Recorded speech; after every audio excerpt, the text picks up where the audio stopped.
Welcome to the Mucked Up My Self-Care podcast. I'm Jill from New York. And I'm Linda from Tasmania. We are two moms from opposite sides of the world who are living, demonstrating, and helping moms across the world build their self-care asset bank. Ready to dive in? Messy, interrupted, imperfect, and most of all mucked up. Let's get going.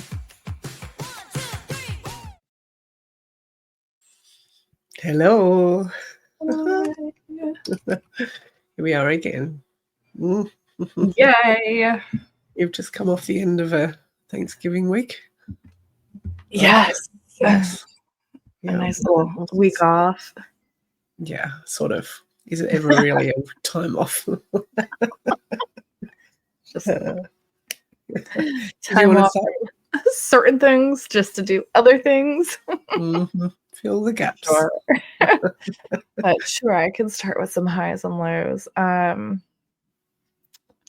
Let's see. I think the low is that I had to rest this whole week and not push myself because I got super sick right during the time that we were doing the Hope to Hope event right before we went on our break for the week, and needed to actually go ahead and practice my self-care and just rest. So it was disappointing that I didn't get to do a whole bunch of stuff because I didn't want to push myself. And then I think my high is like actually doing the rest and being like knowing, because of listening to my body, that I needed to rest. And it's hard. It's hard. It is. But I'm like super proud of myself for doing it and being sort of okay with it. Like I'm disappointed that I didn't get to do a lot during those times and I actually just had to sit and rest. But I'm also just super proud of myself for knowing that I needed to sit and rest. And it made a difference in my whole week. Like the days that I did have alone time were perfect for me to sit and rest by myself and not have demanding attention needs from my son or my husband, because then when the days that they were home, I was able to give them that attention and not be deathly ill. I mean, I'm proud of you too. I'm proud of you as well. So thank you. We've come a little way, at least. Linda, do you want to share your highs and lows? Okay, so my high and low are going to be wrapped in together. So my little one, just turning 2, has started saying a lot more words now. And one of her words that she's using quite a lot at the moment is Yori, Yori, Yori. She says sorry a lot, which I'm in two minds about. It's awfully cute and it's awfully wonderful at the same time. As a people-pleasing person who feels like they need to apologize for things that aren't even in their control and aren't even in anybody else's radar, I really don't love encouraging her to say sorry for other people's actions or for small little things like bumping the wall or something like that. Because I've been there, done that. Yeah. And I really don't want to pass down that generational imprint, if you like. So yes, it's both beautiful and concerning, let's say. I feel you. It's like, be kind, but don't be too kind.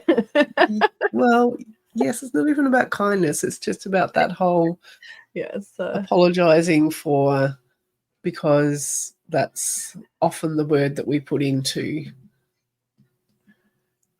other people's, and it's a word that society uses a lot. It's a word that a lot of people use a lot more than and understanding of yes applying yes. it. Yeah, So while Yori is very cute at times, it's also there are other ways. She could say, "Excuse me," if she's trying to get past someone, or "Whoops," if she bumps into something, or there's lots of other words that can be inserted into there. So it's just going to take a little bit of practice. And it was interesting to recognize my thoughts on this, because I know that I've definitely over apologized at many times in my life. And it's usually when I don't have confidence or think that I'm going to make a mistake, when I tried something and then stopped myself from trying something, and many, many layers. Anyway, we're not going to go into the deep psychology today. What we are going to talk about, though, that topic anyway. We'll leave that for another episode. What we are going to talk about is what happens when you don't practice self-care. Well,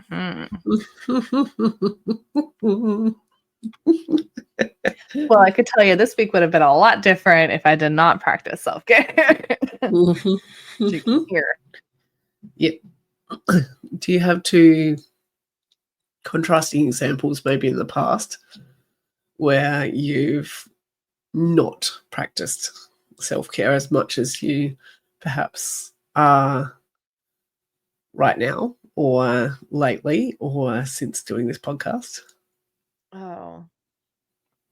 Well, I think the biggest example is if this were last year and I had gotten sick and I was off for a week and had 2 days by myself while Declan was still in school, I would have pushed myself to work on those days, regardless of me being sick, which would have made it worse for everybody else because, yeah, let's just say it would have been worse for everybody else.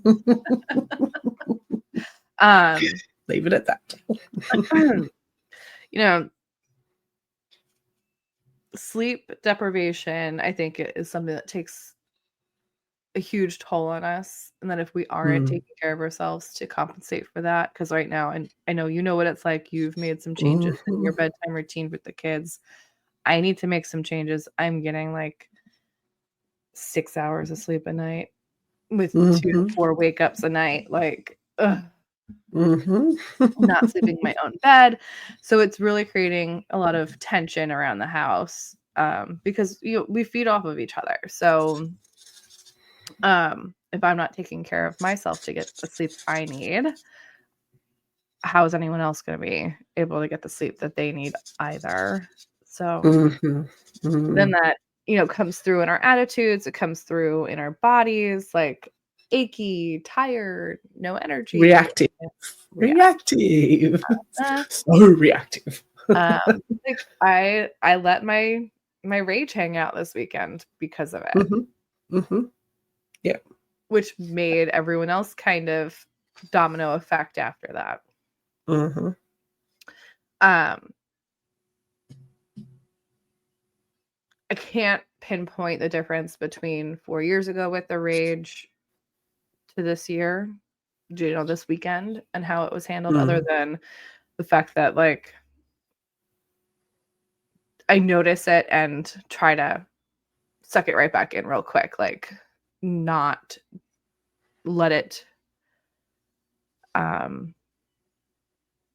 take root, I guess we'll say. So I think there's a big difference in knowing, like, oh crap, I need sleep.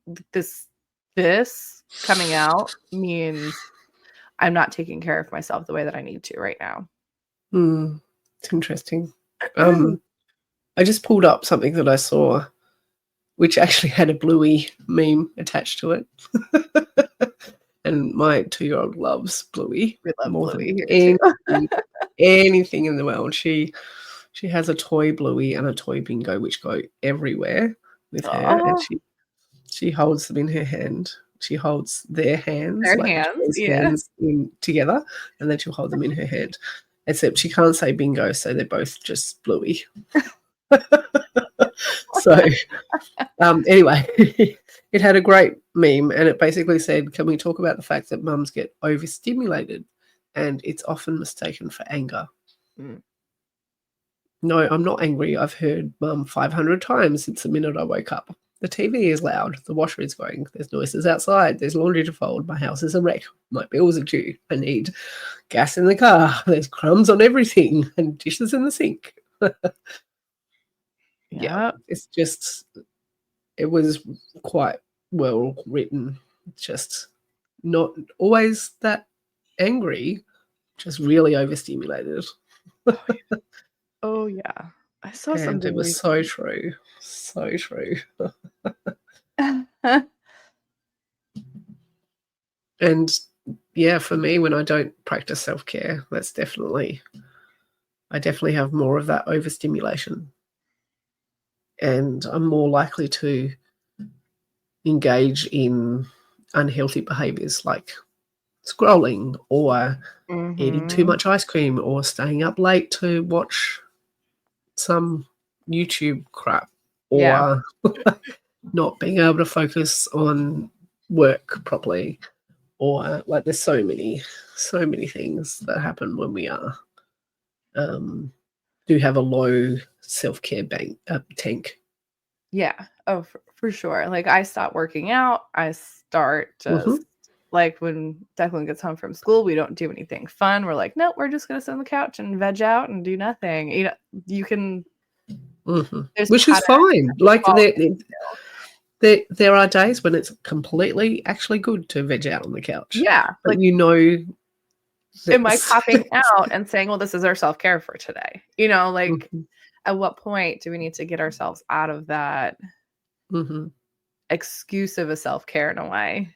Because like you said, it's very valid. It's you know, that's what I had to do for 2 days and just rest. I did not get off the couch or out of bed even. I slept in my bed for quite a few naps those days. But then like if I had carried that over into good days where I felt better, like is that sabotaging my self-care? Because that's not, you know, is that really what I need, or is that now the rut I've gotten myself into for accepting that as self-care?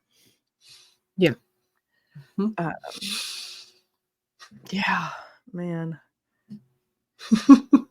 But you're very right. Like we get into these when we're not practicing self-care, we get into these ruts where our energy is sucked out and we're not replenishing it. We're not able to refill our bandwidth bank. Like you said, we get distracted at work. We're not, you know, 100% focused on that. We're looking at other things. Like maybe this, you know, next couple of weeks in the holiday season, we're getting distracted by looking up things we're going to do for the holidays. Like I'm on vacation in 2 weeks. Like I got to start figuring out packing. That's going to consume me if I'm not careful and like really figuring out where my time needs to be spent. Like I still have work to do the next 2 weeks before we go on vacation. I haven't done any holiday shopping yet. I need to get that done. So I'm like trying to now piece, like, how do I make sure I don't let these things overwhelm me and I'm still taking care of myself so I have the energy to focus on everything that needs to be focused on. Yeah. And I'm also realizing as well that there are some situations where I do actually work or practice self-care more if there's actually a sense of urgency about it or a rocket up my bum about it, like which is good and bad. It has pros and cons to that. And I think it's part of human psychology as well that if we don't actually have some incentive or urgency to do it, we're likely to just keep putting it off. like with many things in life, not just self-care. So, okay. Yesterday, we went out.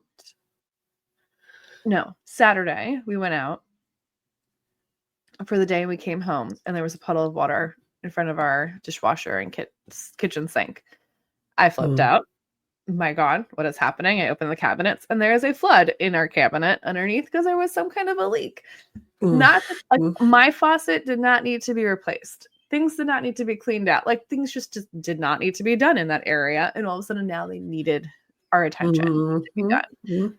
But like I could have had this stuff avoided if I did replace my faucet, because it was starting to get annoying and it started to, not move as well. And I was like, well, maybe we should take a look at this. Could you imagine if I would have taken a look at it 2 weeks ago when it stopped doing what it was supposed to be doing? Mhm. But I've Mhm. avoided this leak all of a sudden. So now it needed urgency to take care of it. And Yeah. like the Yeah. next day we had to have it fixed. So it's evident everywhere we are. Like, if we first Mhm. think about it, do we just go ahead and take care of it instead of letting it go on until it creates a problem? But how are we supposed to know it's going to create a problem and there's urgency? Exactly. I don't have a car at the moment, so I need to get a car this week. That's definitely not on my calendar this week. Yeah.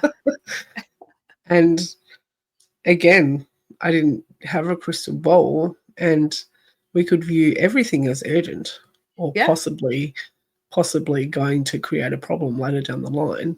That's why we tournament. That's why we Look at us.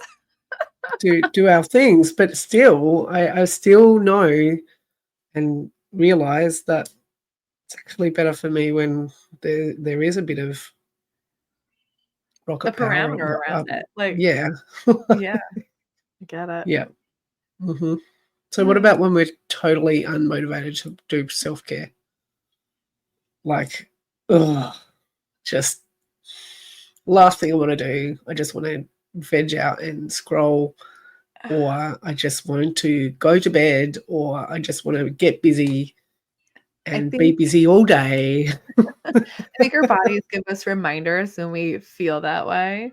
So I'm looking at Mhm. myself here as I'm like recording with you, Linda, and I can see, Yeah. obviously it's super early for me. There are still bags underneath my eyes, right? My body's telling me I did not have enough sleep, but I'm also getting pimples, and I only get pimples during my cycle or when I have too much junk food because I've been sitting and not doing anything. Mhm. So my body just tells me like, "Hey, look at your face. It's time to do something good for yourself." Yes. Yep. Or you can have children who come up to you and say, hey, you haven't been to the gym for a while. What are you doing? You have children who will also remind you, Yeah. or you have your reactions to your children, which will also remind you, or your husband when something goes wrong, or when he sleeps in and you don't get to, or all the things. Yes. Yeah, we get a lot more aggravated than we normally would if we had a little bit of self-care in our day. Yeah. Mhm. Yeah. It suck. So, Ugh. what about the times when you have thought that you're not doing any self-care, but if you reflect back on the day, you actually have been doing self-care? I am really lucky because my sister is living with me. She's like a snowbird, we figured out. A snowbird is someone who like moves when there's snow coming, so they go south for the winter and they go to Florida here in the States and then they come back up to New York in the summertime, so they're able to get summer all year round, right? So my sister, she is a snowbird, I call it now. She lives with us in the winter time and then goes and lives in my parents' house during the summer because they vacation. So she's got an empty house to herself. Right. So she's Okay. with us in the winter. And I am super lucky to have her perspective Mm. as just someone who witnesses what all happens in our day here, because my husband doesn't give me that perspective. He's not home. He leaves for work every day and is gone for 12 hours a day. So Yep. he doesn't know what happens and all the things that I do. The fact that I kind of work 4 jobs, wife, homeowner, mother, entrepreneur, and And everything else that everything I else. do. So not Yep. to say that they're, whatever. In theory, they're my jobs. The hours it takes. And she's like, you did so much. It doesn't mean that you physically had to do something today. Your mind did not turn off. You didn't have something that was numbing that you could just do methodically and not think about. You put effort into every single thing you did today. And I'm like, I Mhm. didn't do anything today. What do you mean I did stuff? And then like looking back, you realize that, yeah, the things that I did took bandwidth. It took Mm. decision making and energy. Like, what did I do to replace any of it? And I Mhm. forget that part. And it's so nice to have someone to give you that perspective in, yeah, you did a lot today, even though it Yeah, doesn't feel like you did. Um, do you get that's that awesome. kind of reflection back from others, or do you rely on yourself to recognize the work that you've done? More on myself. Yeah. But I can think back just to today, even though it was quite busy for me, work-wise, I did spend time out in the sunshine. I Mm, put the washing out on the line. I said no to things, which really is an act of self-care. it is. And I delegated things and I let things slide. Like my office right now is a complete like dog's breakfast. So yes, it's these conversations help me reflect as well. Good. So, yeah, thank you. Well, I hope this can be the listeners' reminder that you did a lot. You Hmm. do a lot, and you gotta Hmm. have that replenishing of your energy through your self-care. Exactly. Yeah, and we'd love you to reach out to us. All of the details are in the show notes as always. And we'll be back again next week for another episode as well.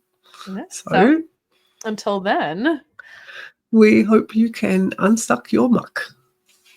bye. Bye.